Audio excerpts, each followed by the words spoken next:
أعوذ بالله من الشيطان الرجيم. بسم الله الرحمن الرحيم. الحمد لله رب العالمين، الرحمن الرحيم، مالك يوم الدين. إياك نعبد وإياك نستعين. اهدنا الصراط المستقيم،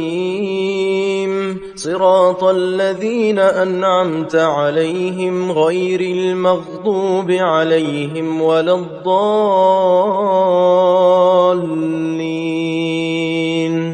بسم الله الرحمن الرحيم.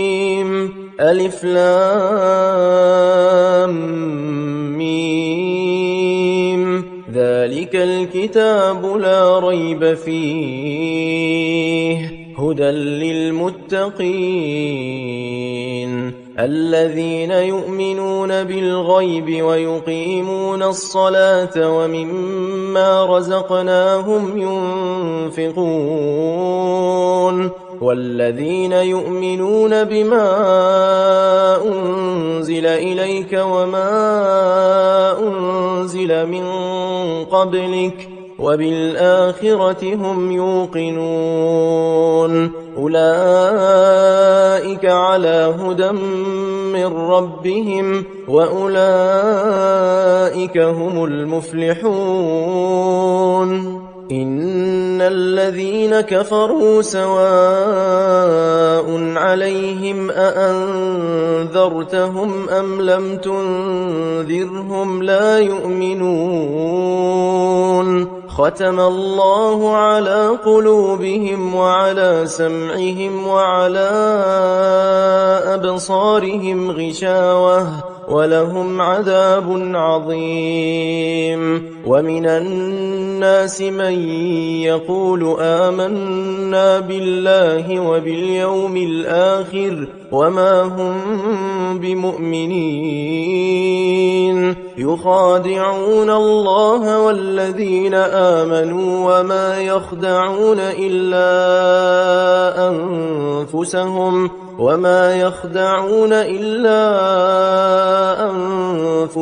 وما يشعرون. في قلوبهم مرض فزادهم الله مرضا ولهم عذاب أليم بما كانوا يكذبون. وإذا قيل لهم لا تفسدوا في الأرض قالوا إنما نحن مصلحون. ألا إنهم هم المفسدون ولكن لا يشعرون. وإذا قيل لهم آمنوا كما آمن الناس قالوا أنؤمن كما آمن السفهاء. ألا إنهم هم السفهاء ولكن لا يعلمون. وإذا لقوا الذين آمنوا قالوا آمنا وإذا خلوا إلى شياطينهم قالوا إنا معكم إنما نحن مستهزئون. الله يستهزئ بهم ويمدهم في طغيانهم يعمهون. أولئك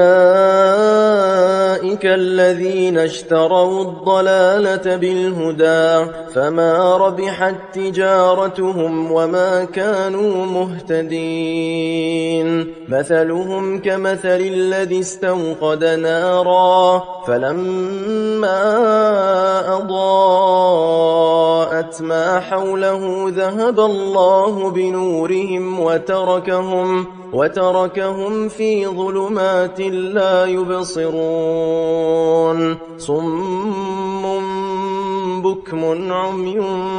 فهم لا يرجعون أو كصيب من السماء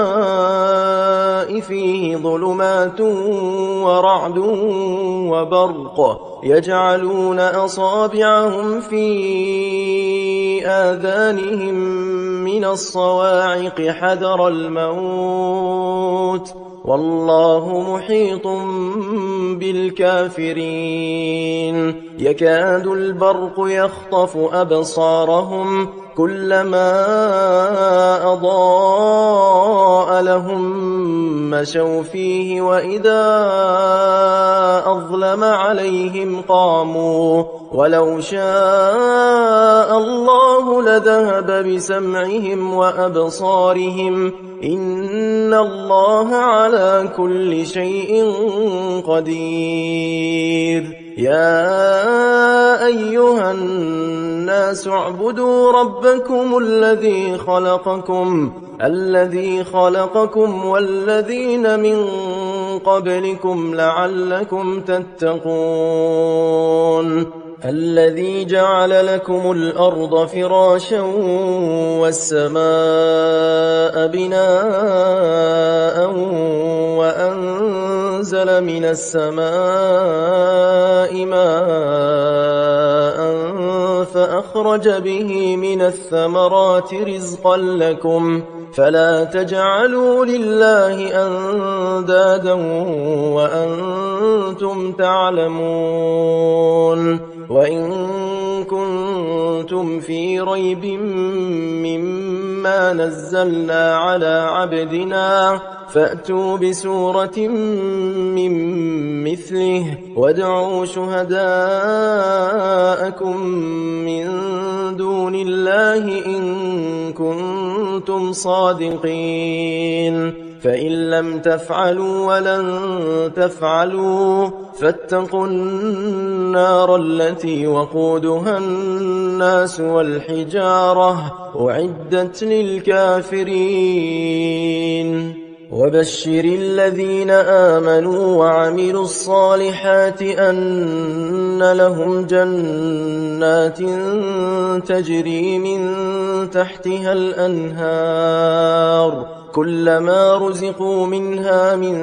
ثمرة رزقا قالوا هذا الذي رزقنا من قبل وأتوا به متشابها ولهم فيها أزواج مطهرة وهم فيها خالدون إن الله لا يستحيي أن يضرب مثلا ما بعوضة فما فوقها فأما الذين آمنوا فيعلمون أنه الحق من ربهم وأما الذين كفروا فيقولون ماذا أراد الله بهذا مثلا يضل به كثيرا ويهدي به كثيرا وما يضل به إلا الفاسقين الذين ينقضون عهد الله من بعد ميثاقه ويقطعون ما أمر الله به أن يوصل ويفسدون في الأرض أولئك هم الخاسرون كيف تكفرون بالله وكنتم أمواتا فأحياكم ثم يميتكم ثم يحييكم ثم إليه ترجعون هو الذي خلق لكم ما في الأرض جميعا ثم استوى إلى السماء فسواهن 7 سماوات وهو بكل شيء عليم وإذ قال ربك للملائكة إني جاعل في الأرض خليفة قالوا أتجعل فيها من يفسد فيها ويسفك الدماء ونحن نسبح بحمدك ونقدس لك قال إني أعلم ما لا تعلمون وعلم آدم الأسماء كلها ثم عرضهم على الملائكة فقال أنبئوني بأسماء هؤلاء إن كنتم صادقين قالوا سبحانك لا علم لنا إلا ما علمتنا إنك أنت العليم الحكيم قال يا آدم أنبئهم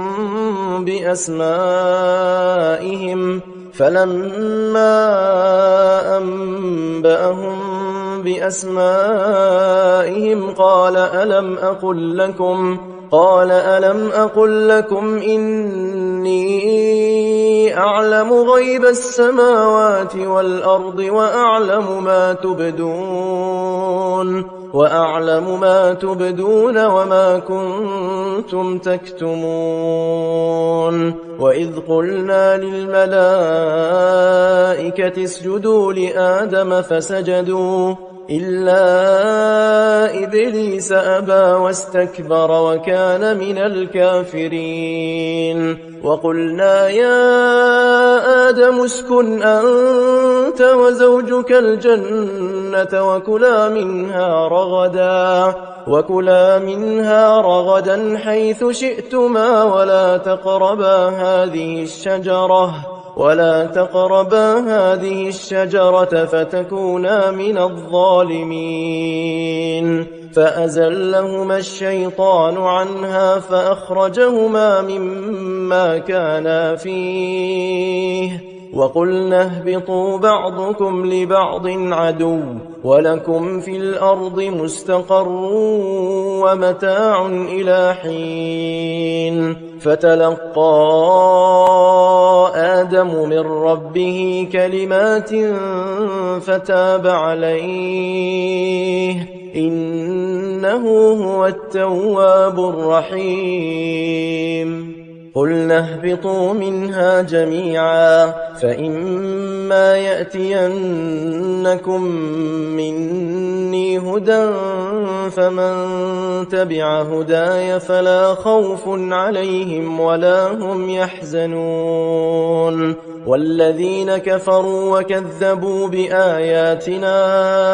أولئك أصحاب النار هم فيها خالدون يا بني إسرائيل اذكروا نعمتي التي أنعمت عليكم وأوفوا بعهدي أوف بعهدكم وإياي فارهبون وآمنوا بما أنزلت مصدقا لما معكم ولا تكونوا أول كافر به ولا تشتروا بآياتي ثمنا قليلا وإياي فاتقون ولا تلبسوا الحق بالباطل وتكتموا الحق وأنتم تعلمون وأقيموا الصلاة وآتوا الزكاة واركعوا مع الراكعين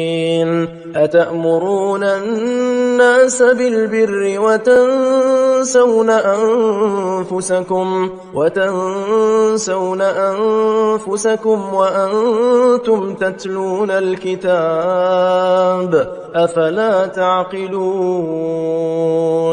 واستعينوا بالصبر والصلاة وإنها لكبيرة إلا على الخاشعين الذين يظنون يظنون أنهم ملاقو ربهم وأنهم إليه راجعون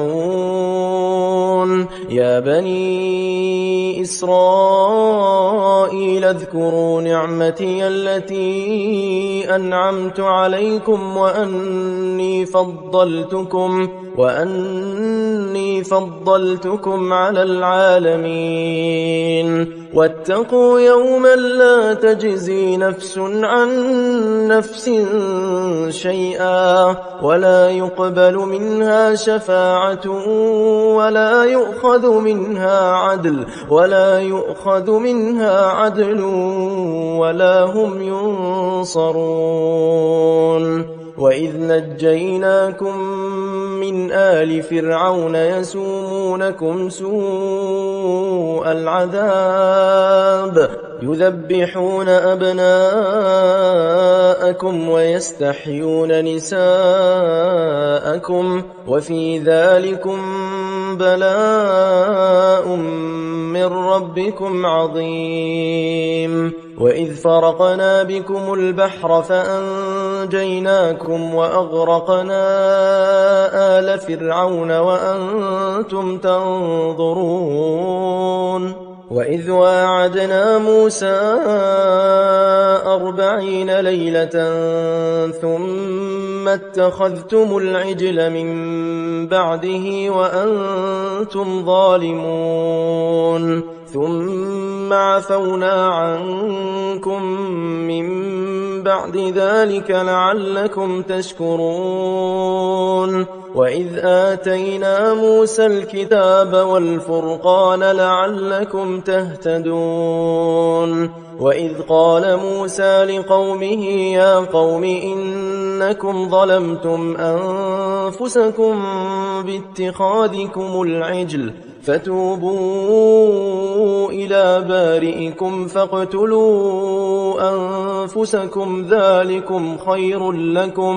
ذلكم خير لكم عند بارئكم فتاب عليكم إنه هو التواب الرحيم وإذ قلتم يا موسى لن نؤمن لك حتى نرى الله جهرة فأخذتكم الصاعقة وأنتم تنظرون ثم بعثناكم من بعد موتكم لعلكم تشكرون وظللنا عليكم الغمام وأنزلنا عليكم المن والسلوى كلوا من طيبات ما رزقناكم وما ظلمونا ولكن كانوا أنفسهم يظلمون وإذ قلنا ادخلوا هذه القرية فكلوا منها حيث شئتم رغدا وادخلوا الباب سجدا وقولوا حطة نغفر لكم خطاياكم وسنزيد المحسنين فبدل الذين ظلموا قولا غير الذي قيل لهم فأنزلنا على الذين ظلموا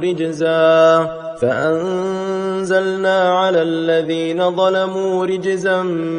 من السماء بما كانوا يفسقون وإذ استسقى موسى لقومه فقلنا اضرب بعصاك الحجر فانفجرت منه 12 عينا قد علم كل أناس مشربهم كلوا واشربوا من رزق الله ولا تعثوا في الأرض مفسدين وإذ قلتم يا موسى لن نصبر على طعام واحد فادع لنا ربك يخرج لنا مما تنبت الأرض من بقلها وقثائها وفومها وعدسها وبصلها قال أتستبدلون الذي هو أدنى بالذي هو خير اهبطوا مصرا فإن لكم ما سألتم وضربت عليهم الذلة والمسكنة وباءوا بغضب من الله ذلك بأنهم كانوا يكفرون بآيات الله ويقتلون النبيين بغير الحق ذلك بما عصوا وكانوا يعتدون إن الذين آمنوا والذين هادوا والنصارى والصابئين من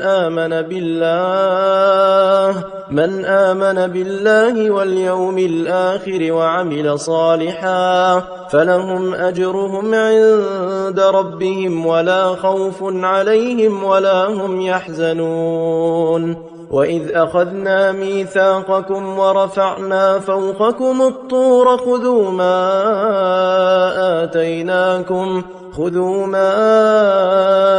آتيناكم بقوة واذكروا ما فيه لعلكم تتقون ثم توليتم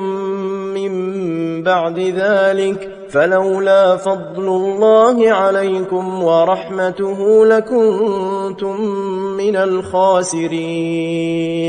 ولقد علمتم الذين اعتدوا منكم في السبت فقلنا لهم كونوا قردة خاسئين فجعلناها نكالا لما بين يديها وما خلفها وموعظة للمتقين وإذ قال موسى لقومه إن الله يأمركم أن تذبحوا بقرة قالوا أتتخذنا هزوا قال أعوذ بالله أن أكون من الجاهلين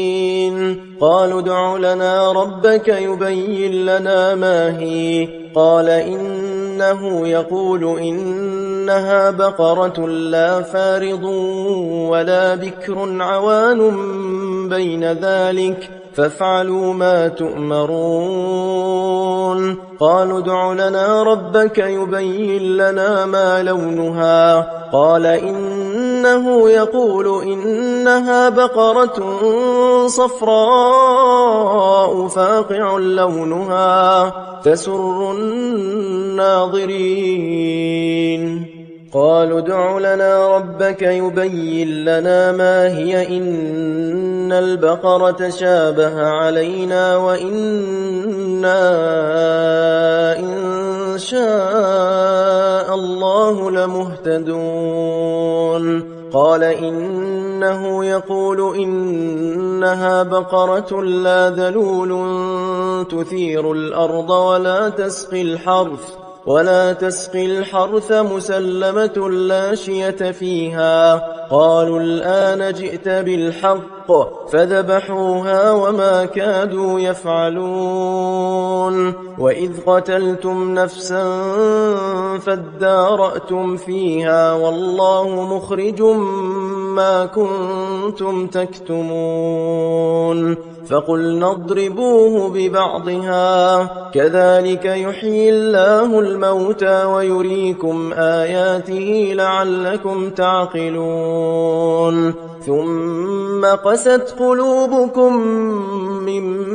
بعد ذلك فهي كالحجارة أو أشد قسوة وإن من الحجارة لما يتفجر منه الأنهار وإن منها لما يشقق فيخرج منه الماء وإن منها لما يهبط من خشية الله وما الله بغافل عما تعملون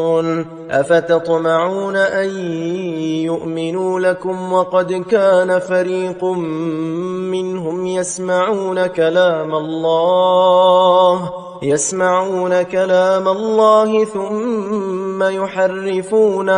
ثم ثم يحرفونه من بعد ما عقلوه وهم يعلمون. وإذا لقوا الذين آمنوا قالوا آمنا، وإذا خلا بعضهم إلى بعض قالوا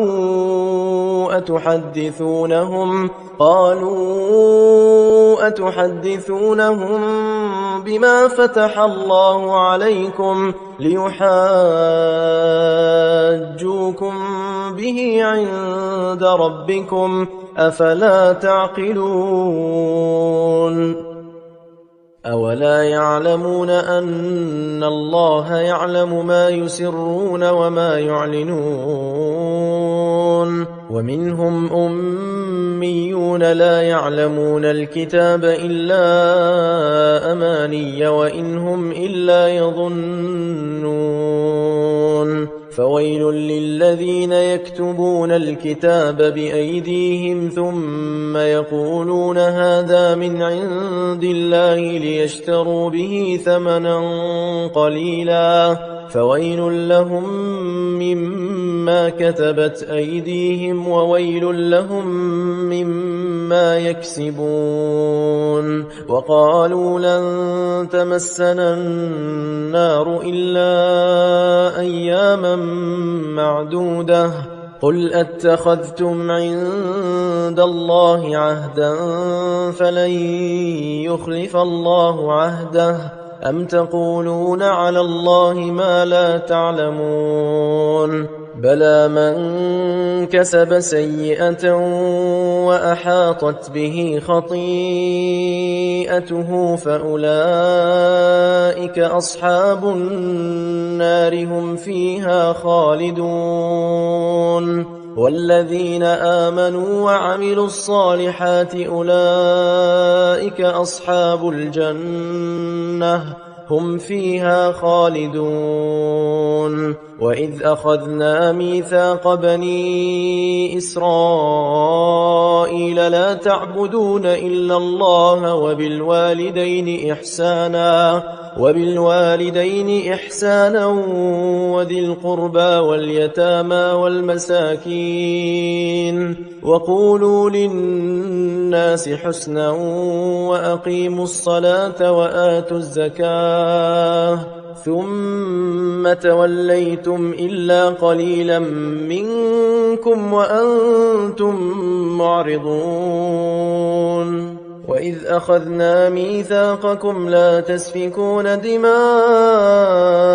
ولا تخرجون أنفسكم من دياركم ثم أقررتم وأنتم تشهدون. ثم أنتم هؤلاء تقتلون أنفسكم وتخرجون فريقا منكم من ديارهم تظاهرون عليهم بالإثم والعدوان وإن يأتوكم أسارى تفادوهم وهو محرم عليكم إخراجهم أفتؤمنون ببعض الكتاب وتكفرون ببعض فما جزاء من يفعل ذلك منكم إلا خزي في الحياة الدنيا ويوم القيامة يردون إلى أشد العذاب وما الله بغافل عما تعملون. أولئك الذين اشتروا الحياة الدنيا بالآخرة فلا يخفف عنهم العذاب ولا هم ينصرون. ولقد آتينا موسى الكتاب وقفينا من بعده بالرسل وآتينا عيسى ابن مريم البينات وأيدناه بروح القدس أفكلما جاءكم رسول بما لا تهوى أنفسكم استكبرتم ففريقا كذبتم وفريقا تقتلون وقالوا قلوبنا غلف بل لعنهم الله بكفرهم فقليلا ما يؤمنون ولما جاءهم كتاب من عند الله مصدق لما معهم وكانوا من قبل يستفتحون على الذين كفروا فلما جاءهم ما عرفوا كفروا به فلعنة الله على الكافرين بئس ما اشتروا به أنفسهم أن يكفروا بما أنزل الله بغيا أن ينزل الله من فضله على من يشاء من عباده فباءوا بغضب على غضب وللكافرين عذاب مهين وإذا قيل لهم آمنوا بما أنزل الله قالوا نؤمن بما أنزل علينا ويكفرون بما وراءه وهو الحق مصدقا لما معهم قل فلم تقتلون أنبياء الله من قبل إن كنتم مؤمنين ولقد جاءكم موسى بالبينات ثم اتخذتم العجل من بعده وأنتم ظالمون وإذ أخذنا ميثاقكم ورفعنا فوقكم الطور خذوا ما آتيناكم بقوة واسمعوا قالوا سمعنا وعصينا وأشربوا في قلوبهم العجل بكفرهم قل بئس ما يأمركم به إيمانكم إن كنتم مؤمنين قل إن كانت لكم الدار الآخرة عند الله خالصة من دون الناس فتمنوا الموت إن كنتم صادقين ولن يتمنوه أبدا بما قدمت أيديهم والله عليم بالظالمين ولتجدنهم أحرص الناس على حياة ومن الذين أشركوا يود أحدهم لو يعمر 1000 سنة وما هو بمزحزحه من العذاب أن يعمر والله بصير بما يعملون قل من كان عدوا لجبريل فإنه نزله على قلبك بإذن الله مصدقا لما بين يديه وهدى وبشرى للمؤمنين من كان عدوا لله وملائكته ورسله وجبريل وميكال فإن الله عدو للكافرين ولقد أنزلنا إليك آيات بينات وما يكفر بها إلا الفاسقون أو كلما عاهدوا عهدا نبذه فريق منهم بل أكثرهم لا يؤمنون ولما جاءهم رسول من عند الله مصدق لما معهم نبذ فريق من الذين أوتوا الكتاب كتاب الله وراء ظهورهم كأنهم لا يعلمون واتبعوا ما تتلو الشياطين على ملك سليمان وما كفر سليمان ولكن الشياطين كفروا يعلمون الناس السحر وما أنزل على الملكين ببابل هاروت وماروت وما يعلمان من أحد حتى يقولا إنما نحن فتنة فلا تكفر فيتعلمون منهما ما يفرقون به بين المرء وزوجه وما هم بضارين به من أحد إلا بإذن الله ويتعلمون ما يضرهم ولا ينفعهم ولقد علموا لمن اشتراه ما له في الآخرة من خلاق ولبئس ما شروا به أنفسهم لو كانوا يعلمون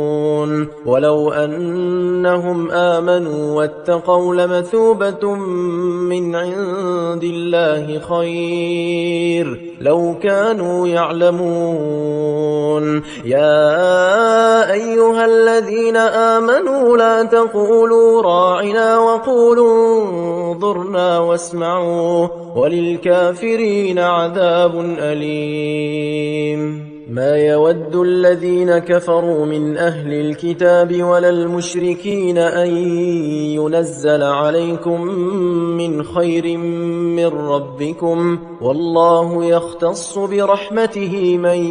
يشاء والله ذو الفضل العظيم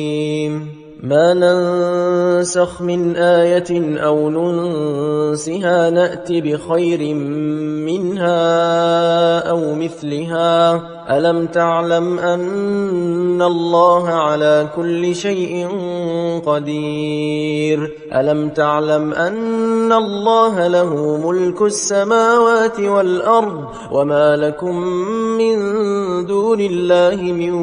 ولي ولا نصير أم تريدون أن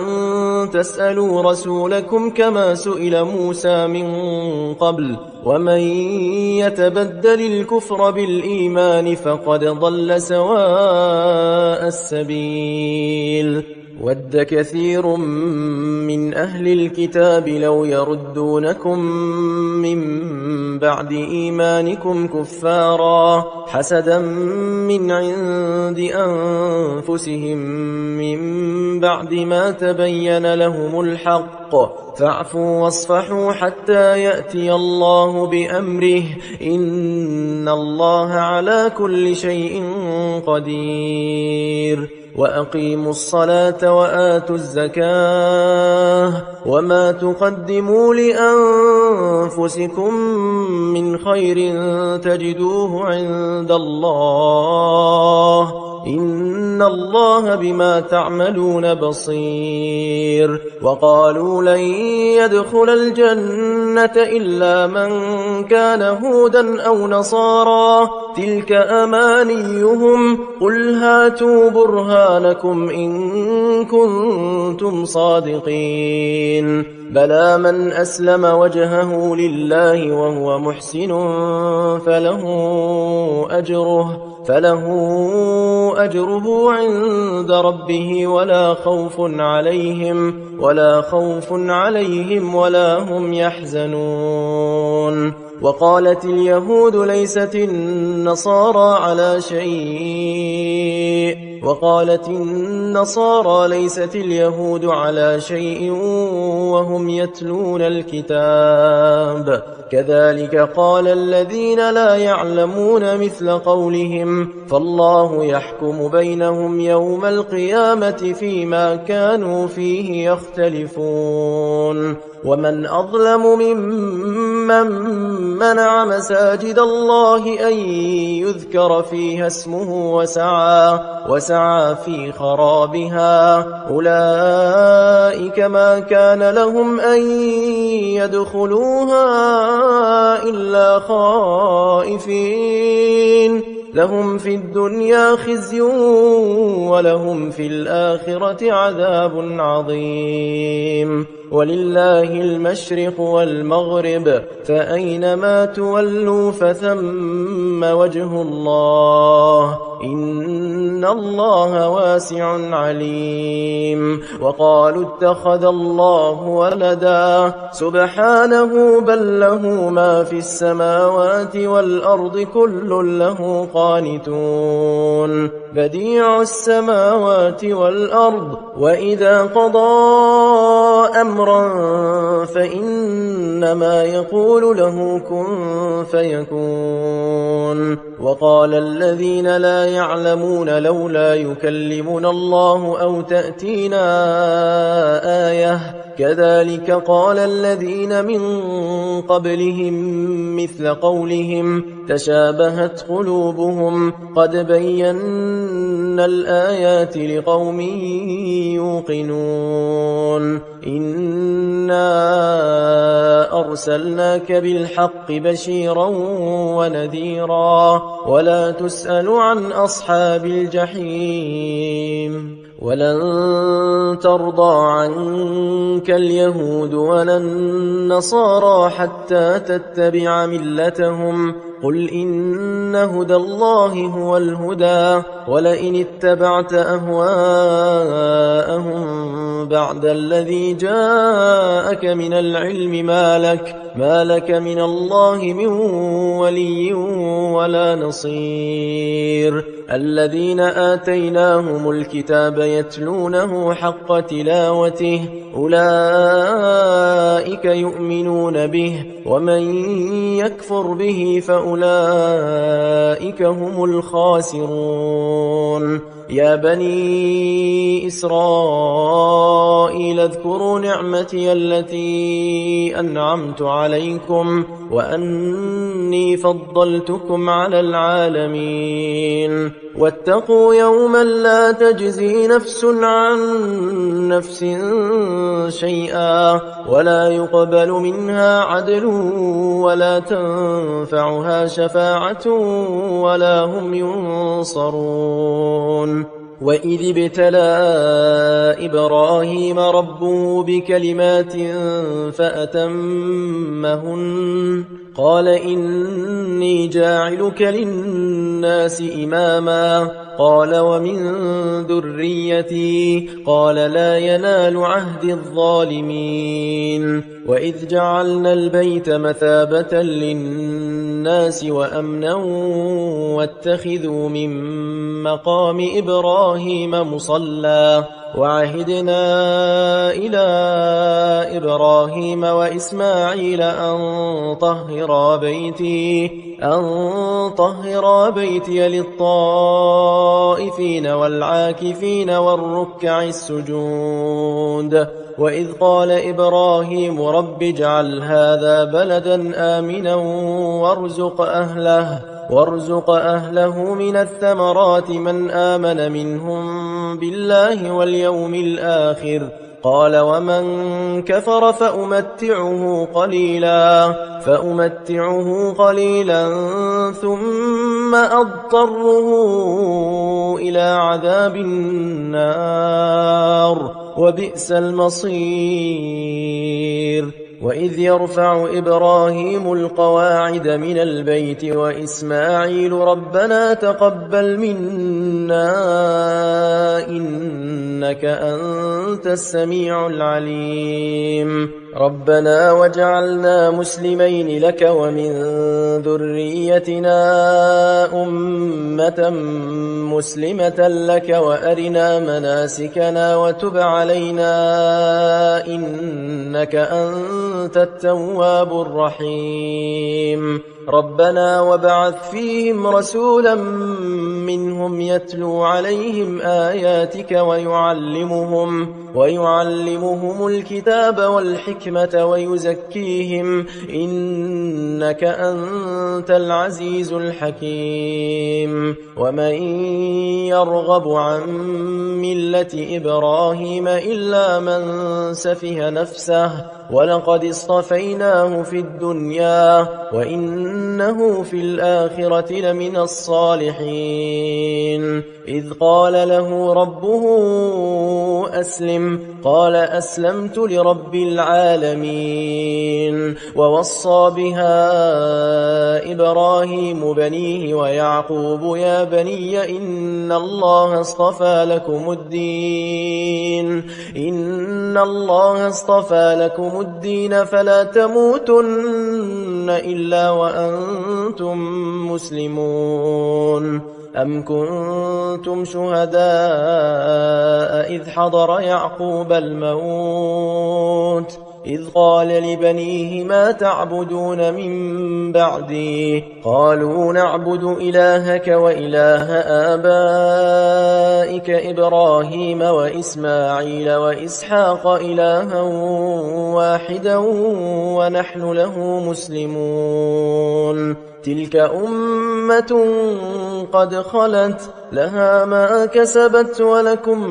ما كسبتم ولا تسألون عما كانوا يعملون وقالوا كونوا هودا أو نصارى تهتدوا قل بل ملة إبراهيم حنيفا وما كان من المشركين قولوا آمنا بالله وما أنزل إلينا وما أنزل إلى إبراهيم وإسماعيل وإسحاق ويعقوب والأسباط وما أوتي موسى وعيسى وما أوتي النبيون من ربهم لا نفرق بين أحد منهم ونحن له مسلمون فإن آمنوا بمثل ما آمنتم به فقد اهتدوا وإن تولوا فإنما هم في شقاق فسيكفيكهم الله وهو السميع العليم صبغة الله ومن أحسن من الله صبغة ونحن له عابدون قل أتحاجوننا في الله وهو ربنا وربكم ولنا أعمالنا ولكم أعمالكم ونحن له مخلصون أم تقولون إن إبراهيم وإسماعيل وإسحاق ويعقوب والأسباط كانوا هودا أو نصارى قل أأنتم أعلم أم الله ومن أظلم ممن كتم شهادة عنده من الله وما الله بغافل عما تعملون تلك أمة قد خلت لها ما كسبت ولكم ما كسبتم ولا تسألون عما كانوا يعملون أعوذ بالله من الشيطان الرجيم بسم الله الرحمن الرحيم سيقول السفهاء من الناس ما ولاهم عن قبلتهم التي كانوا عليها قل لله المشرق والمغرب يهدي من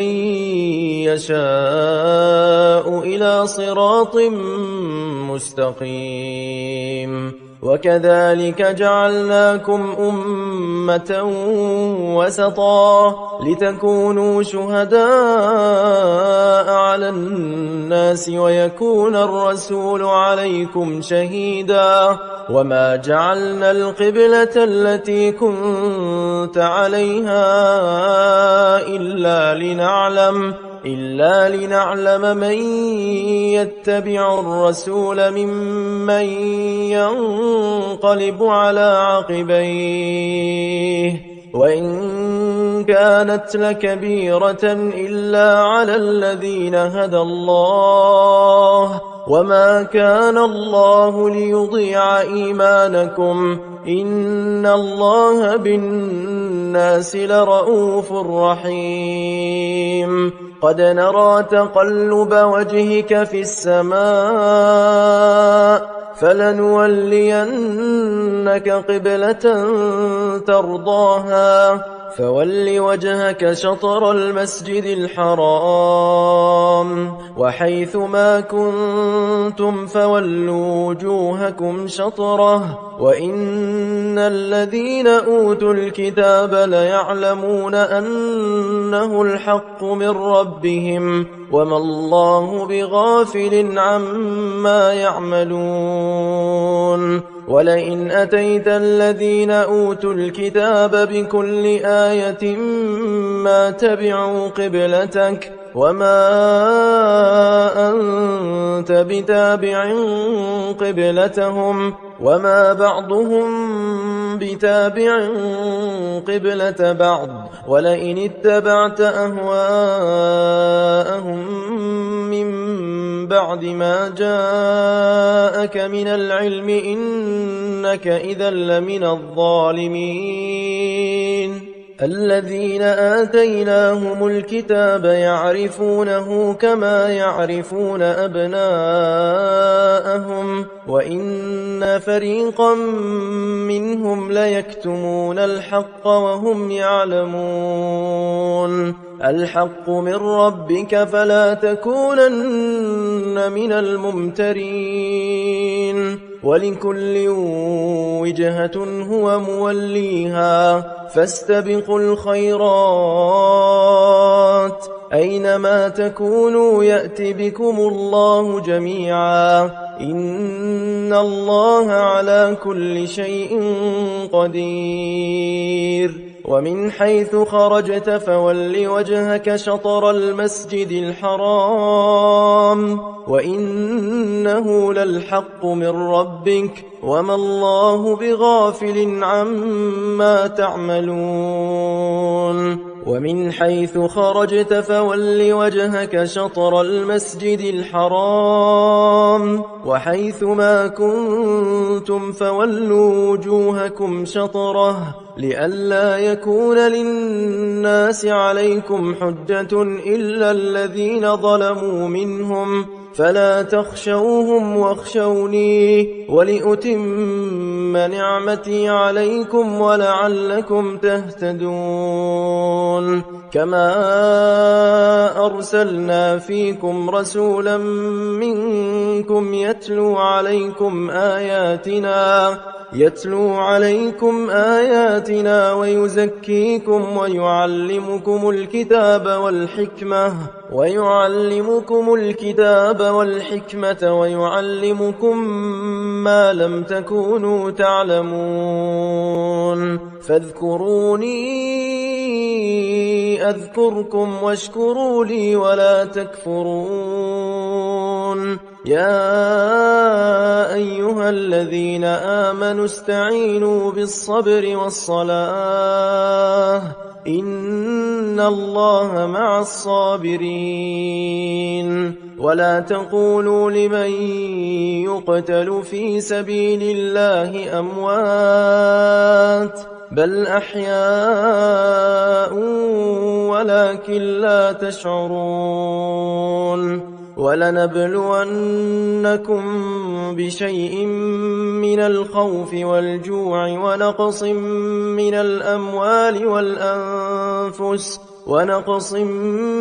الأموال والأنفس والثمرات وبشر الصابرين الذين إذا أصابتهم مصيبة قالوا إنا لله وإنا إليه راجعون أولئك عليهم صلوات من ربهم ورحمة وأولئك هم المهتدون. إن الصفا والمروة من شعائر الله، فمن حج البيت أو اعتمر فلا جناح عليه أن يطوف بهما، ومن تطوع خيرا فإن الله شاكر عليم. إن الذين يكتمون ما أنزلنا من البينات والهدى من بعد ما بيناه للناس في الكتاب أولئك يلعنهم الله ويلعنهم اللاعنون، إلا الذين تابوا وأصلحوا وبينوا فأولئك أتوب عليهم وأنا التواب الرحيم. إن الذين كفروا وماتوا وهم كفار أولئك عليهم لعنة الله والملائكة والناس أجمعين، خالدين فيها لا يخفف عنهم العذاب ولا هم ينظرون. وإلهكم إله واحد لا إله إلا هو الرحمن الرحيم. إن في خلق السماوات والأرض واختلاف الليل والنهار والفلك التي تجري في البحر بما ينفع الناس وما أنزل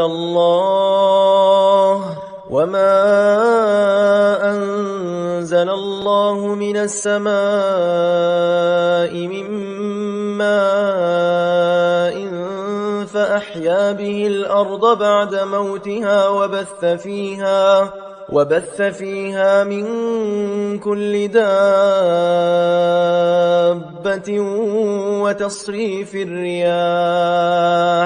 وتصريف الرياح والسحاب المسخر بين السماء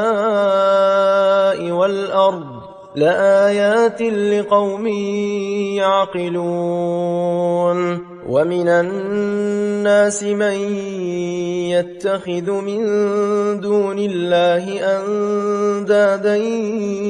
يحبونهم كحب الله والذين آمنوا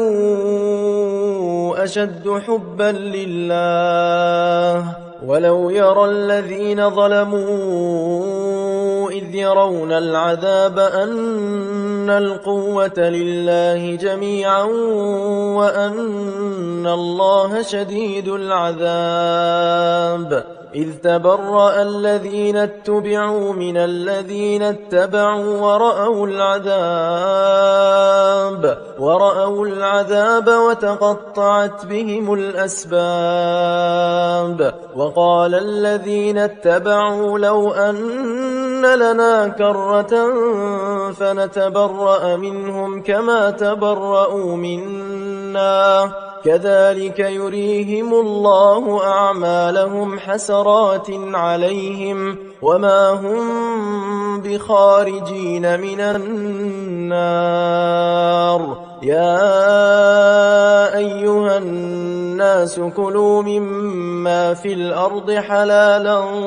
طيبا ولا تتبعوا خطوات الشيطان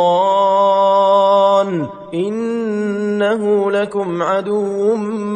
مبين. إنما يأمركم بالسوء والفحشاء وأن تقولوا على الله ما لا تعلمون. وإذا قيل لهم اتبعوا ما أنزل الله قالوا بل نتبع ما ألفينا عليه آباءنا أولو كان آباؤهم لا يعقلون شيئا ولا يهتدون ومثل الذين كفروا كمثل الذي ينعق بما لا يسمع إلا دعاء ونداء صم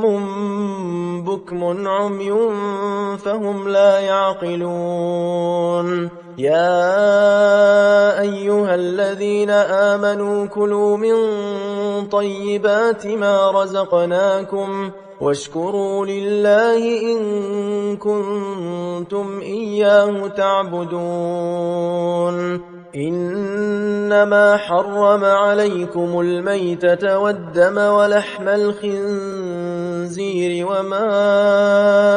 أهل به لغير الله فمن اضطر غير باغ ولا عاد فلا إثم عليه إن الله غفور رحيم إن الذين يكتمون ما أنزل الله من الكتاب ويشترون به ثمنا قليلا أولئك ما يأكلون في بطونهم إلا النار ولا يكلمهم الله يوم القيامة ولا يزكيهم ولهم عذاب أليم أولئك الذين اشتروا الضلالة بالهدى والعذاب بالمغفرة فما أصبرهم على النار ذلك بأن الله نزل الكتاب بالحق وإن الذين اختلفوا في الكتاب لفي شقاق بعيد ليس البر أن تولوا وجوهكم قبل المشرق والمغرب ولكن البر من آمن بالله واليوم الآخر والملائكة والكتاب والنبيين وآتى المال على حبه ذوي القربى واليتامى والمساكين وابن السبيل والسائلين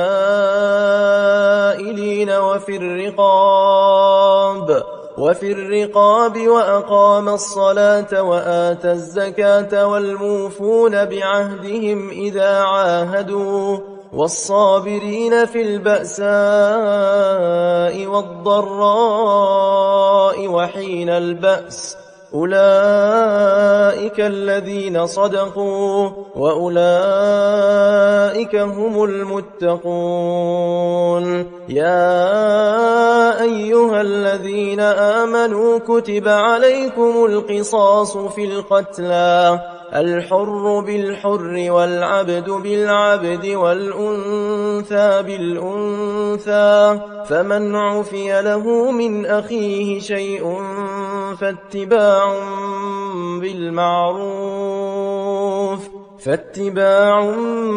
بالمعروف وأداء إليه بإحسان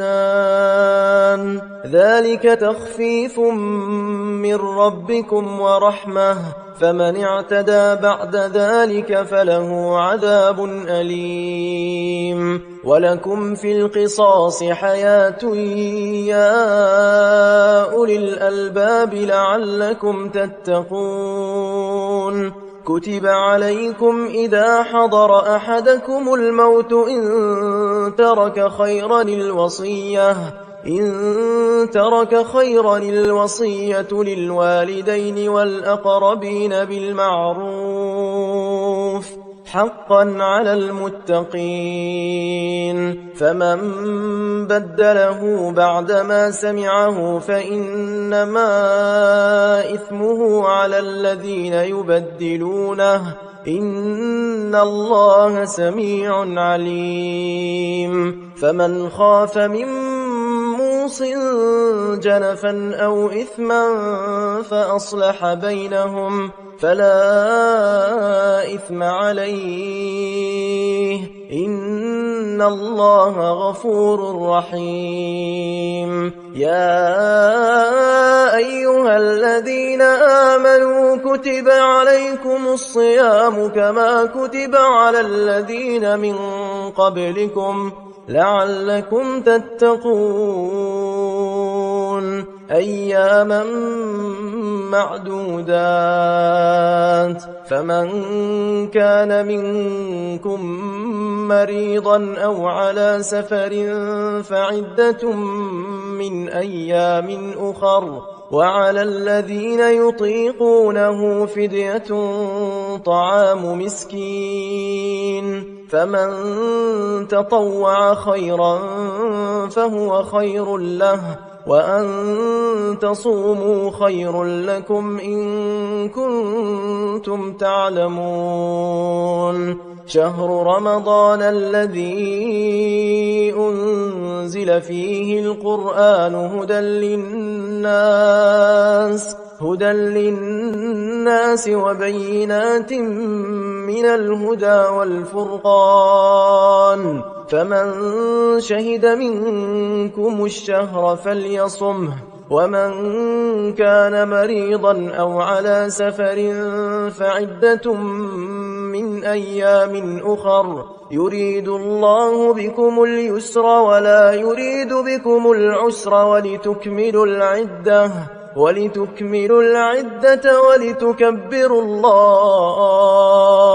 ولتكبروا الله على ما هداكم ولعلكم تشكرون. وإذا سألك عبادي عني فإني قريب أجيب دعوة الداعي إذا دعان فليستجيبوا لي وليؤمنوا بي لعلهم يرشدون. أحل لكم ليلة الصيام الرفث إلى نسائكم هن لباس لكم وأنتم لباس لهن علم الله أنكم كنتم تختانون أنفسكم فتاب عليكم وعفى عنكم فالآن باشروهن وابتغوا ما كتب الله لكم وكلوا واشربوا حتى يتبين لكم الخيط الأبيض من الخيط الأسود من الفجر ثم أتموا الصيام إلى الليل ولا تباشروهن وأنتم عاكفون في المساجد تلك حدود الله فلا تقربوها كذلك يبين الله آياته للناس لعلهم يتقون. ولا تأكلوا أموالكم بينكم بالباطل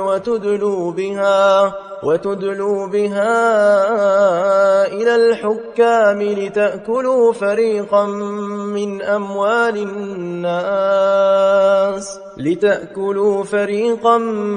من أموال الناس بالإثم وأنتم تعلمون. يسألونك عن الأهلة قل هي مواقيت للناس والحج وليس البر بأن تأتوا البيوت من ظهورها ولكن البر من اتقى وأتوا البيوت من أبوابها واتقوا الله لعلكم تفلحون. وقاتلوا في سبيل الله الذين يقاتلونكم ولا تعتدوا إن الله لا يحب المعتدين. واقتلوهم حيث ثقفتموهم وأخرجوهم من حيث أخرجوكم والفتنة أشد من القتل ولا تقاتلوهم عند المسجد الحرام حتى يقاتلوكم فيه فإن قاتلوكم فاقتلوهم كذلك جزاء الكافرين فإن انتهوا فإن الله غفور رحيم وقاتلوهم حتى لا تكون فتنة ويكون الدين لله فإن انتهوا فلا عدوان إلا على الظالمين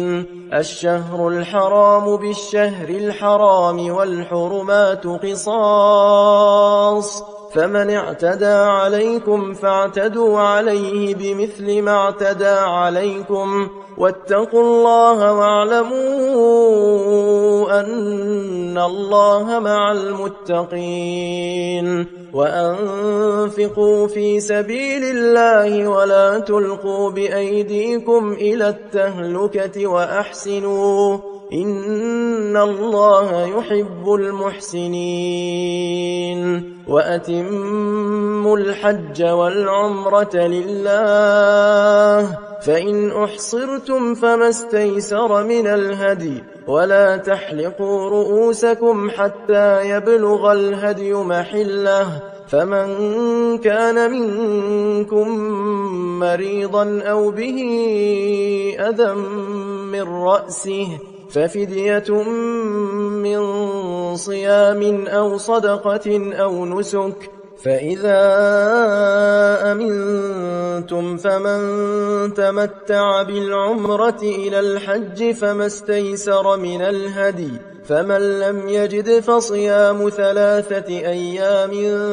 في الحج و7 إذا رجعتم تلك 10 كاملة ذلك لمن لم يكن أهله حاضر المسجد الحرام واتقوا الله واعلموا أن الله شديد العقاب الحج أشهر معلومات فمن فرض فيهن الحج فلا رفث ولا فسوق ولا جدال في الحج وما تفعلوا من خير يعلمه الله وتزودوا فإن خير الزاد التقوى واتقون يا أولي الألباب ليس عليكم جناح أن تبتغوا فضلا من ربكم فإذا أفضتم من عرفات فاذكروا الله عند المشعر الحرام واذكروه كما هداكم وإن كنتم من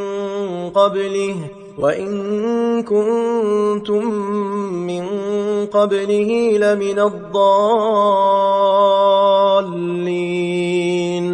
ثم أفيضوا من حيث أفاض الناس واستغفروا الله إن الله غفور رحيم فإذا قضيتم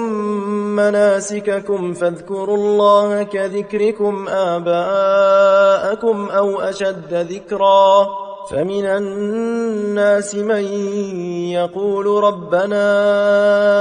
آتنا في الدنيا وما له في الآخرة من خلاق ومنهم من يقول ربنا آتنا في الدنيا حسنة وفي الآخرة حسنة وقنا عذاب النار أولئك لهم نصيب مما كسبوا والله سريع الحساب واذكروا الله في أيام معدودات فمن تعجل في يومين فلا إثم عليه ومن تأخر فلا إثم عليه لمن اتقى واتقوا الله واعلموا أنكم إليه تحشرون ومن الناس من يعجبك قوله في الحياة الدنيا ويشهد الله على ما في قلبه وهو ألد الخصام وإذا تولى سعى في الأرض ليفسد فيها ويهلك الحرث والنسل والله لا يحب الفساد وإذا قيل له اتق الله أخذته العزة بالإثم فحسبه جهنم ولبئس المهاد ومن الناس من يشري نفسه ابتغاء مرضات الله والله رؤوف بالعباد يا أيها الذين آمنوا ادخلوا في السلم كافة ولا تتبعوا خطوات الشيطان إنه لكم عدو مبين فإن زللتم من بعد ما جاءتكم البينات فاعلموا أن الله عزيز حكيم هل ينظرون إلا أن يأتيهم الله في ظلل من الغمام والملائكة وقضي الأمر وإلى الله ترجع الأمور سل بني إسرائيل كم آتيناهم من آية بينة ومن يبدل نعمة الله من بعد ما جاءته فإن الله شديد العقاب زين للذين كفروا الحياة الدنيا ويسخرون من الذين آمنوا والذين اتقوا فوقهم يوم القيامة والله يرزق من يشاء بغير حساب كان الناس أمة واحدة فبعث الله النبيين مبشرين ومنذرين وأنزل معهم الكتاب بالحق ليحكم بين الناس فيما اختلفوا فيه وما اختلف فيه إلا الذين أوتوه من بعد ما جاءتهم البينات بغيا بينهم فهدى الله الذين آمنوا لما اختلفوا فيه من الحق بإذنه والله يهدي من يشاء إلى صراط مستقيم أم حسبتم أن تدخلوا الجنة ولما يأتكم مثل الذين خلوا من قبلكم مستهم البأساء والضراء وزلزلوا حتى يقول الرسول والذين آمنوا معه متى نصر الله ألا إن نصر الله قريب يسألونك ماذا ينفقون قل ما أنفقتم من خير فللوالدين والأقربين واليتامى والمساكين وابن السبيل وما تفعلوا من خير فإن الله به عليم كتب عليكم القتال وهو كره لكم وعسى أن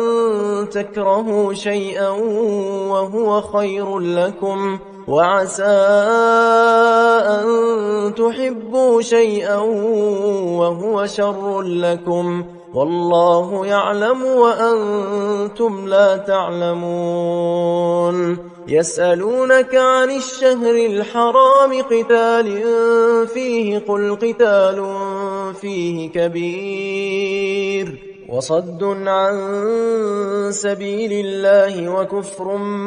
به والمسجد الحرام وإخراج أهله منه أكبر عند الله والفتنة أكبر من القتل ولا يزالون يقاتلونكم حتى يردوكم عن دينكم إن استطاعوا ومن يرتدد منكم عن دينه فيمت وهو كافر فأولئك حبطت أعمالهم في الدنيا والآخرة وأولئك أصحاب النار هم فيها خالدون إن الذين آمنوا والذين هاجروا وجاهدوا في سبيل الله أولئك يرجون رحمة الله والله غفور رحيم يسألونك عن الخمر والميسر قل فيهما إثم كبير ومنافع للناس وإثمهما أكبر من نفعهما ويسألونك ماذا ينفقون قل العفو كذلك يبين الله لكم الآيات لعلكم تتفكرون في الدنيا والآخرة ويسألونك عن اليتامى قل إصلاح لهم خير وإن تخالطوهم فإخوانكم والله يعلم المفسد من المصلح ولو شاء الله لأعنتكم إن الله عزيز حكيم ولا تنكحوا المشركات حتى يؤمن ولأمة مؤمنة خير من مشركة ولو أعجبتكم ولا تنكحوا المشركين حتى يؤمنوا ولعبد مؤمن خير من مشرك ولو أعجبكم أولئك يدعون إلى النار والله يدعو إلى الجنة والمغفرة بإذنه ويبين آياته للناس لعلهم يتذكرون ويسألونك عن المحيض قل هو أذى فاعتزلوا النساء في المحيض ولا تقربوهن حتى يطهرن فإذا تطهرن فأتوهن من حيث أمركم الله إن الله يحب التوابين ويحب المتطهرين نساؤكم حرث لكم فأتوا حرثكم أنى شئتم وقدموا لأنفسكم واتقوا الله واعلموا أنكم ملاقوه وبشر المؤمنين ولا تجعلوا الله عرضة لأيمانكم أن تبروا وتتقوا وتصلحوا بين الناس والله سميع عليم لا يؤاخذكم الله باللغو في أيمانكم ولكن يؤاخذكم بما كسبت قلوبكم والله غفور حليم للذين يؤلون من نسائهم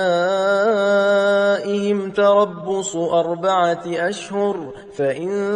فاءوا فإن الله غفور رحيم وإن عزموا الطلاق فإن الله سميع عليم والمطلقات يتربصن بأنفسهن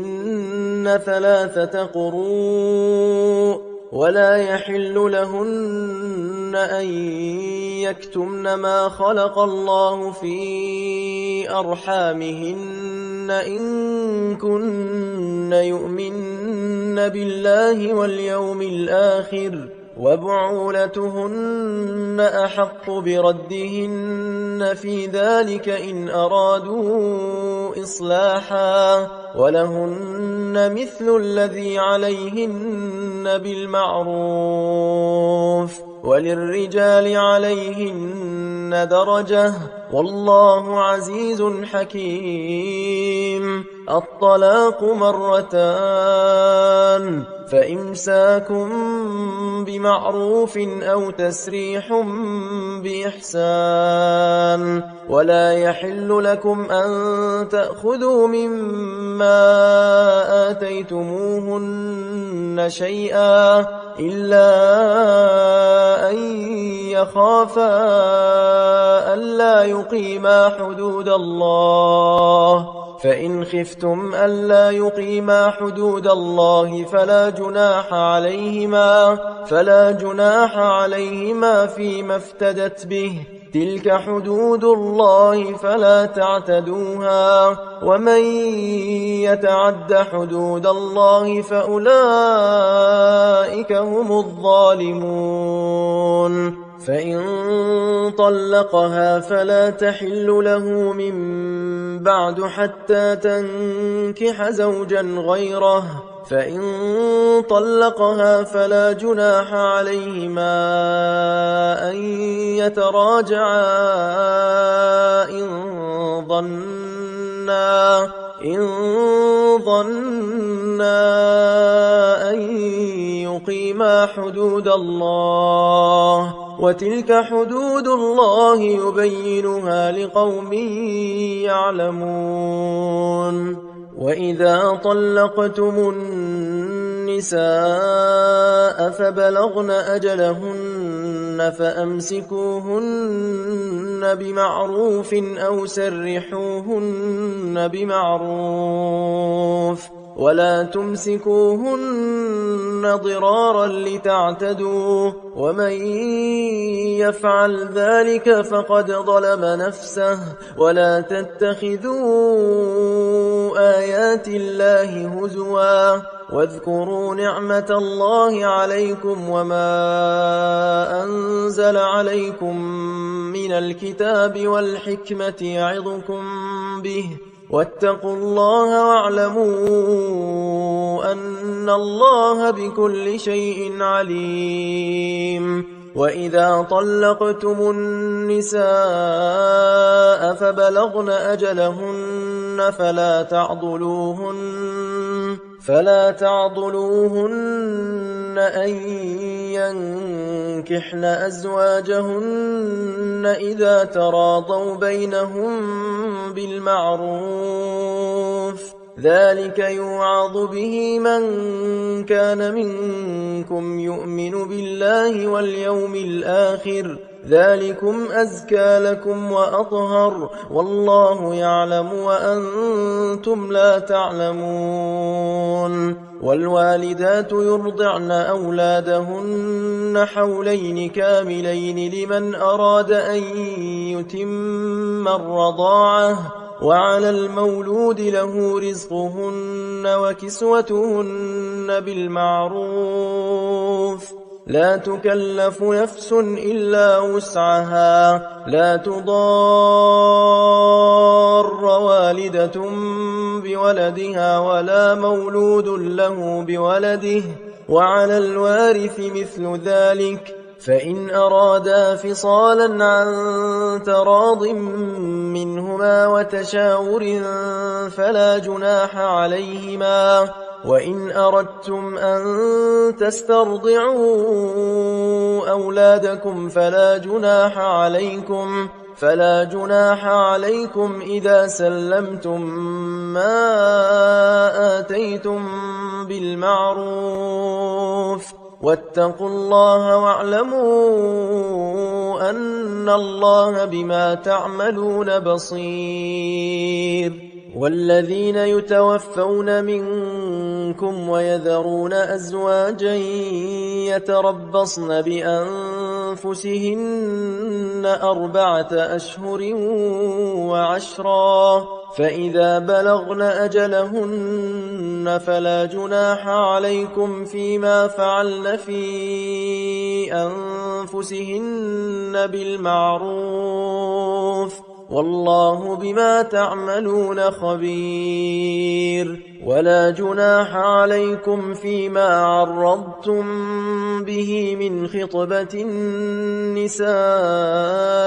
أو أكننتم في أنفسكم، علم الله أنكم ستذكرونهن ولكن لا تواعدوهن سرا إلا أن تقولوا قولا معروفا، ولا تعزموا عقدة النكاح حتى يبلغ الكتاب أجله، واعلموا أن الله يعلم ما في أنفسكم فاحذروه، واعلموا أن الله غفور حليم. لا جناح عليكم إن طلقتم النساء ما لم تمسوهن أو تفرضوا لهن فريضة، ومتعوهن على الموسع قدره وعلى المقتر قدره متاعا بالمعروف حقا على المحسنين. وإن طلقتموهن من قبل أن تمسوهن وقد فرضتم لهن فريضة فنصف ما فرضتم إلا أن يعفون أو يعفو الذي بيده عقدة النكاح، وأن تعفوا أقرب للتقوى، ولا تنسوا الفضل بينكم، إن الله بما تعملون بصير. حافظوا على الصلوات والصلاة الوسطى وقوموا لله قانتين. فإن خفتم فرجالا أو ركبانا، فإذا أمنتم فاذكروا الله كما علمكم ما لم تكونوا تعلمون. والذين يتوفون منكم ويذرون أزواجا وصية لأزواجهم متاعا إلى الحول غير إخراج، فإن خرجن فلا جناح عليكم فيما فعلن في أنفسهن من معروف، والله عزيز حكيم. وللمطلقات متاع بالمعروف حقا على المتقين، كذلك يبين الله لكم آياته لعلكم تعقلون. ألم تر إلى الذين خرجوا من ديارهم وهم ألوف حذر الموت فقال لهم الله موتوا ثم أحياهم إن الله لذو فضل على الناس ولكن أكثر الناس لا يشكرون وقاتلوا في سبيل الله واعلموا أن الله سميع عليم من ذا الذي يقرض الله قرضا حسنا فيضاعفه له أضعافا كثيرة والله يقبض ويبسط وإليه ترجعون ألم تر إلى الملأ من بني إسرائيل من بعد موسى إذ قالوا لنبي له مبعث لنا ملكا نقاتل في سبيل الله قال هل عسيتم إن كتب عليكم القتال ألا تقاتلوا قالوا وما لنا ألا نقاتل في سبيل الله وقد أخرجنا من ديارنا وأبنائنا فلما كتب عليهم القتال تولوا إلا قليلا منهم والله عليم بالظالمين وقال لهم نبيهم إن الله قد بعث لكم طالوت ملكا قالوا أنى يكون له الملك علينا ونحن أحق بالملك منه ولم يؤت سعة من المال قال إن الله اصطفاه عليكم وزاده بسطة في العلم والجسم والله يؤتي ملكه من يشاء والله واسع عليم وقال لهم نبيهم إن آية ملكه أن يأتيكم التابوت فيه سكينة من ربكم وبقية مما ترك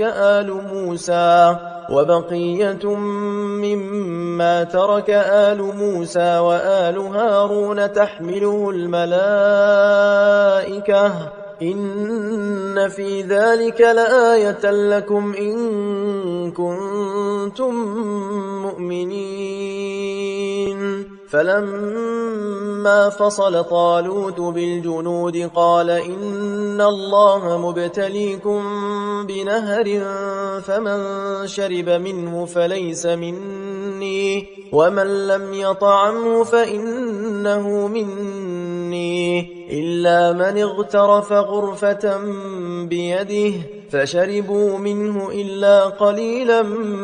منهم فلما جاوزه هو والذين آمنوا معه قالوا لا طاقة لنا اليوم بجالوت وجنوده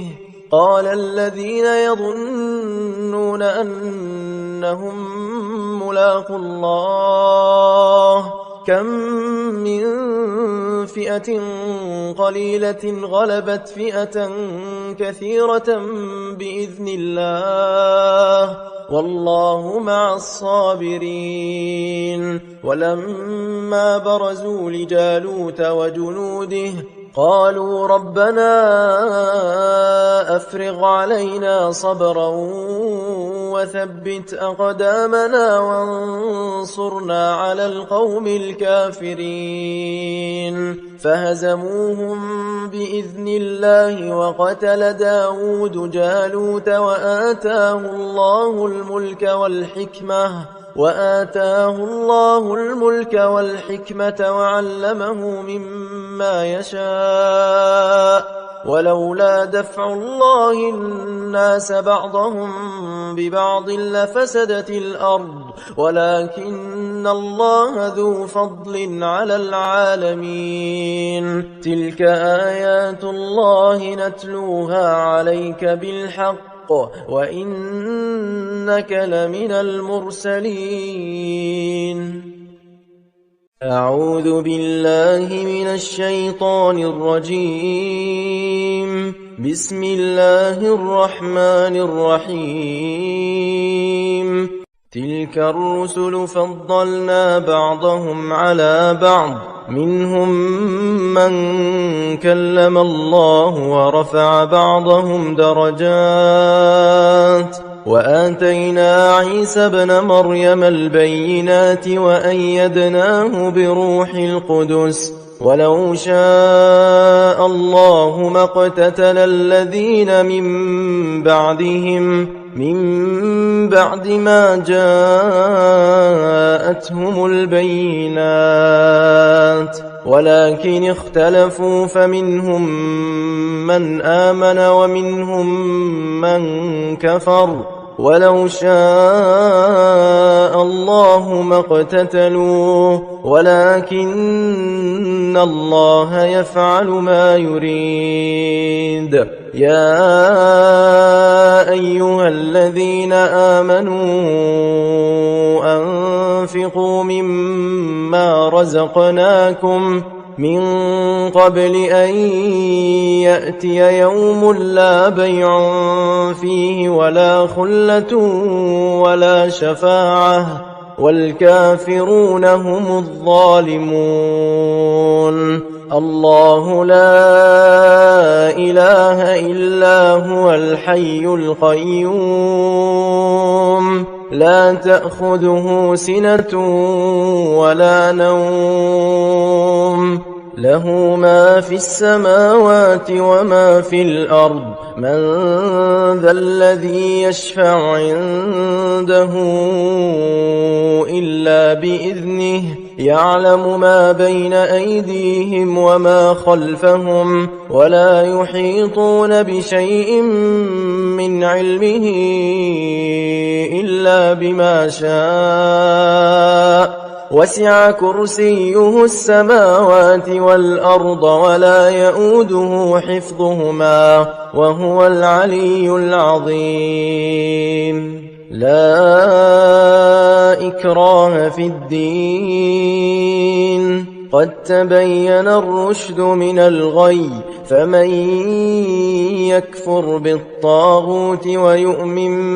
بالله فقد استمسك بالعروة الوثقى لا انفصام لها، والله سميع عليم.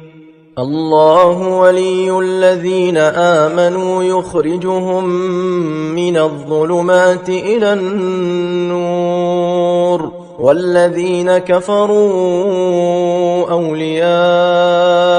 الطاغوت يخرجونهم من النور إلى الظلمات، أولئك أصحاب النار هم فيها خالدون. ألم تر إلى الذي حاج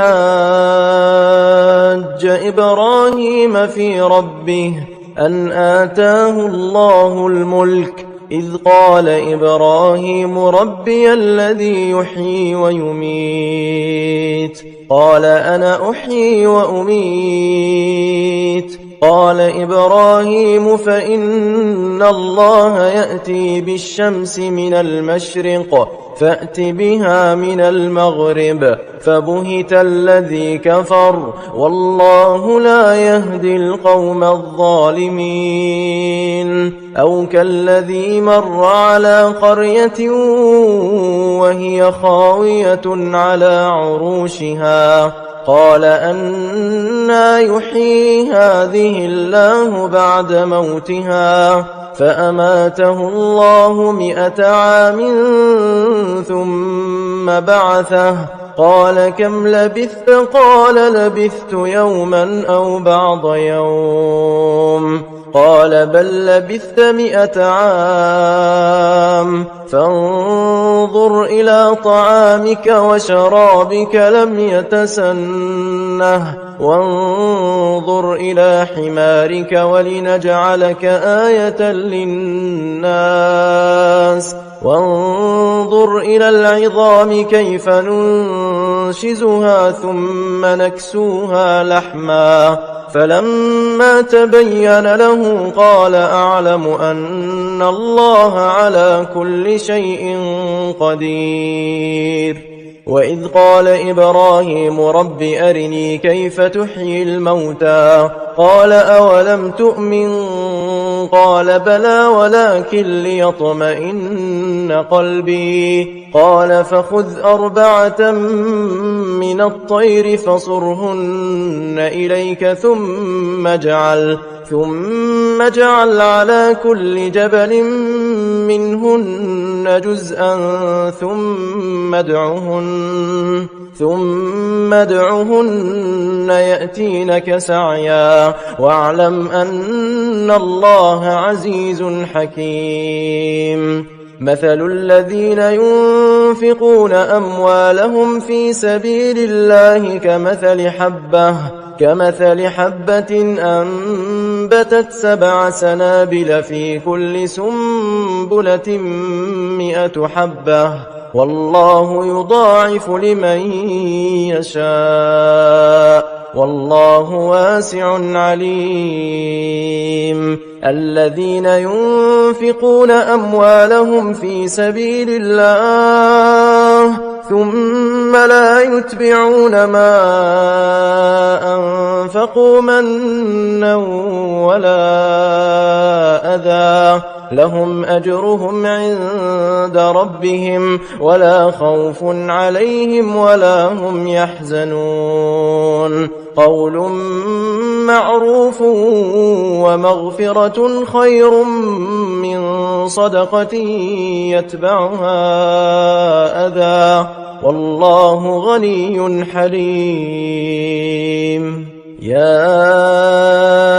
أيها الذين آمنوا لا تبطلوا صدقاتكم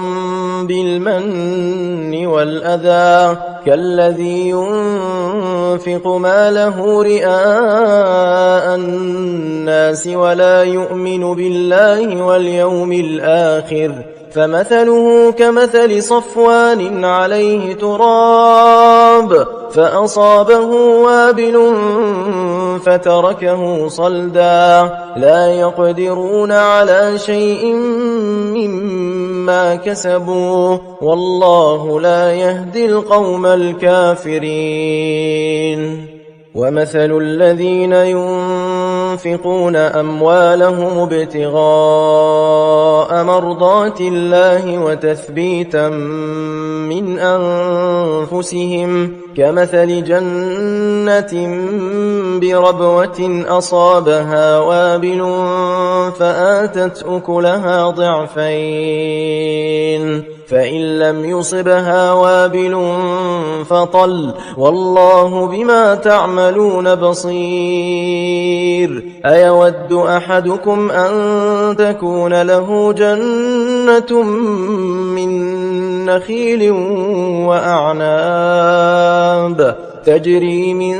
تحتها الأنهار له فيها من كل الثمرات وأصابه الكبر وله ذرية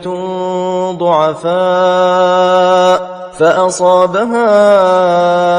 إعصار فيه نار فاحترقت كذلك يبين الله لكم الآيات لعلكم تتفكرون. يا أيها الذين آمنوا أنفقوا من طيبات ما كسبتم ومما أخرجنا لكم من الأرض ولا تيمموا الخبيث منه تنفقون ولستم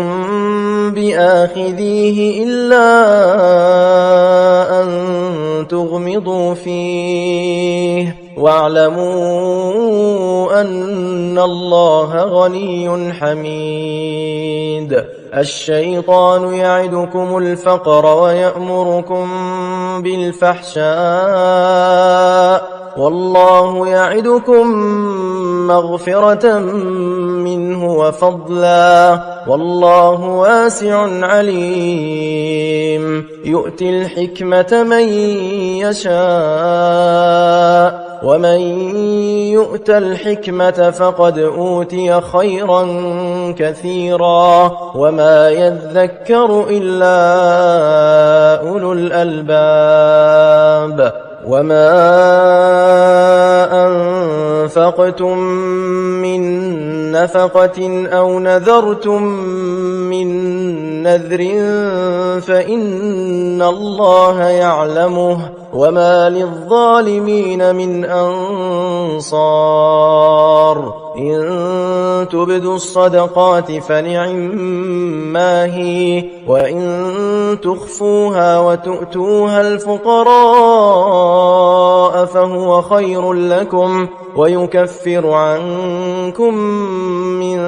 سيئاتكم والله بما تعملون خبير. ليس عليك هداهم ولكن الله يهدي من يشاء وما تنفقوا من خير فلأنفسكم وما تنفقون إلا ابتغاء وجه الله وما تنفقوا من خير يوفى إليكم وأنتم لا تظلمون. للفقراء الذين أحصروا في سبيل الله لا يستطيعون ضربا في الأرض يحسبهم الجاهل أغنياء من التعفف تعرفهم بسيماهم لا يسألون الناس إلحافا وما تنفقوا من خير فإن الله به عليم. الذين ينفقون أموالهم بالليل والنهار سرا وعلانية فلهم أجرهم عند ربهم ولا خوف عليهم ولا هم يحزنون. الذين يأكلون الربا لا يقومون إلا كما يقوم الذي يتخبطه الشيطان من المس ذلك بأنهم قالوا إنما البيع مثل الربا وأحل الله البيع وحرم الربا. فمن جاءه موعظة من ربه فانتهى فله ما سلف وأمره إلى الله ومن عاد فأولئك أصحاب النار هم فيها خالدون. يمحق الله الربا ويربي الصدقات والله لا يحب كل كفار أثيم. إن الذين آمنوا وعملوا الصالحات وأقاموا الصلاة وآتوا الزكاة لهم أجرهم عند ربهم ولا خوف عليهم ولا هم يحزنون. يا أيها الذين آمنوا اتقوا الله وذروا ما بقي من الربا إن كنتم مؤمنين فإن لم تفعلوا فأذنوا بحرب من الله ورسوله وإن تبتم فلكم رؤوس أموالكم لا تظلمون ولا تظلمون. وإن كان ذو عسرة فنظرة إلى ميسرة وأن تصدقوا خير لكم إن كنتم تعلمون واتقوا يوما ترجعون فيه إلى الله ثم توفى كل نفس ما كسبت وهم لا يظلمون يا أيها الذين آمنوا إذا تداينتم بدين إلى أجل مسمى فاكتبوه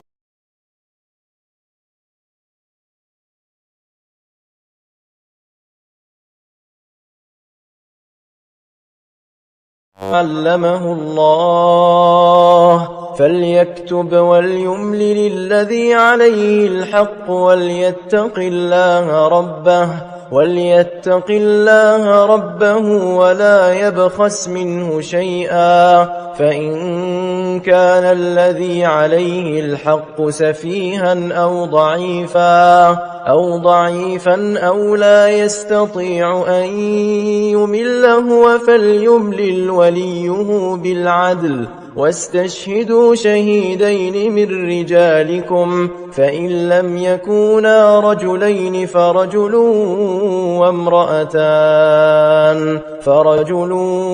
وامرأتان ممن ترضون من الشهداء أن تضل إحداهما فتذكر إحداهما الأخرى ولا يأبى الشهداء إذا ما دعوا ولا تسأموا أن تكتبوه صغيرا أو كبيرا إلى أجله ذلكم أقسط عند الله وأقوم للشهادة وأدنى ألا ترتابوا إلا أن تكون تجارة حاضرة تديرونها بينكم فليس عليكم جناح ألا تكتبوها وأشهدوا إذا تبايعتم ولا يضار كاتب ولا شهيد وإن تفعلوا فإنه فسوق بكم واتقوا الله ويعلمكم الله والله بكل شيء عليم وإن كنتم على سفر ولم تجدوا كاتبا فرهان مقبوضة فإن أمن بعضكم بعضا فليؤدي الذي اؤتمن أمانته وليتق الله ربه ولا تكتموا الشهادة ومن يكتمها فإنه آثم قلبه والله بما تعملون عليم لله ما في السماوات وما في الأرض وإن تبدوا ما في أنفسكم أو تخفوه يحاسبكم به الله فيغفر لمن يشاء ويعذب من يشاء والله على كل شيء قدير آمن الرسول بما أنزل إليه من ربه والمؤمنون كل آمن بالله وملائكته وكتبه ورسله لا نفرق بين أحد من رسله وقالوا سمعنا وأطعنا غفرانك ربنا وإليك المصير لا يكلف الله نفسا إلا وسعها لها ما كسبت وعليها ما اكتسبت ربنا لا تؤاخذنا إن نسينا أو أخطأنا ربنا ولا تحمل علينا إصرا كما حملته على الذين من قبلنا ربنا ولا تحملنا ما لا طاقة لنا به واعف عنا واغفر لنا وارحمنا أنت مولانا فانصرنا على القوم الكافرين.